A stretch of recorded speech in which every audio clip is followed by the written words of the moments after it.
Muling isinulong ng mga practitioners ng human resource management mula sa iba't ibang industriya ang tamang pamamahala at pagpapahalaga sa mga manggagawang Pinoy.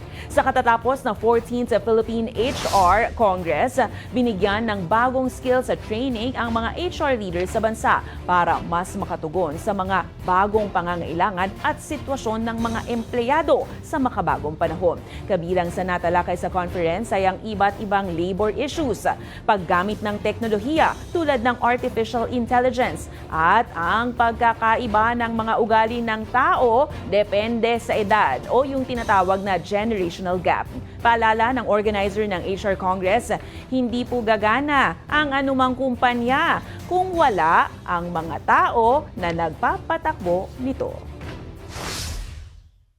The most important na bagay sa isang kumpanya, sinasabi nila it's the clients. But no, it's the people. Kaya kailangan aalagaan mo yung tao mo, and that's the responsibility of HR.